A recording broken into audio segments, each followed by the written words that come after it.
Good day, good day. Welcome back to school. I think everyone's pretty much officially in school right now. I know my little guy went to kindergarten today, so that was my last one off to school. And I gotta tell you what, I learned this a long time ago with my 8th grader, and now taking care of so many kids, is that every kid sees school as stressful, whether it's a good stress or a bad stress.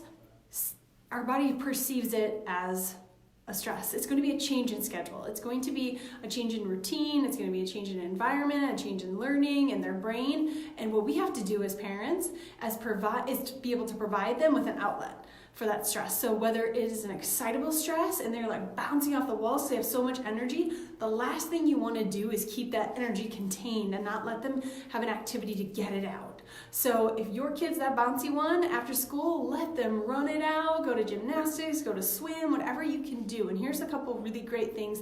Anything that's using both sides of the brain. So cross pattern stuff, it really helps the brain be able to calm and be able to integrate itself.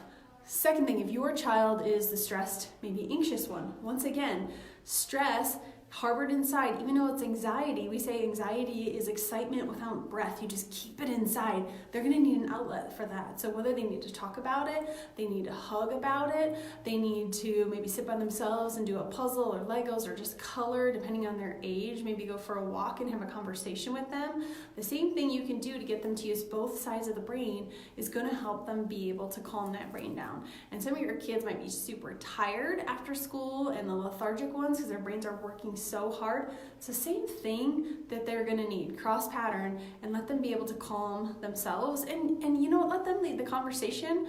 But a good way to enter a conversation with them is going to ask them how they felt about something. I also learned this a long time ago. We're like, well, that's exciting, and you're like, well, it might have been exciting for you, or that's really good, that's cool.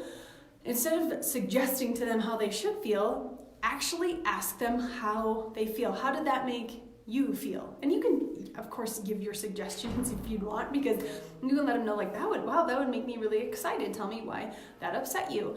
Because we can all be in the same environment at the same time, taking in the same information, and we can all be receiving it very, very differently, because our reality is our perception and the way that we perceive information. So be cognizant of that when you're talking with your kids, and make sure you let them understand how they feel. That way they can process their feelings later in life, which is obviously super handy, instead of trying to numb it and, you know, jam it back down their throat or shove it under a rug. So we really have a struggle with that in the United States, of actually processing what we're feeling and allowing our child to go through that process. So please do that. I sat this weekend, which is not fun to sit at all, for 10 hours doing a continuing education with neurophysiology. And man, we're just talking about the brain and movement and how much it needs and how much it fuels it. And it can even grow up to 5% larger with the people that move their body, and with chiropractic adjustments in the movement in the spinal cord, and how we do our specific work here. The same thing, it actually changes the way the brain is talking to the body, the way it perceives stress, and it can handle its stress a lot better, which is absolutely incredible. It's even shrunken amygdalas, which is your fight or flight center. So be sure that you are giving your kid the attention that they need after school, and let them be excited if they're excited, let them be sad if they're sad, but just let them talk it through it, however they're going to get through their stress. I encourage you to do that. Get a good night's sleep, and I hope you guys had a wonderful Labor Day. I'll talk to you soon.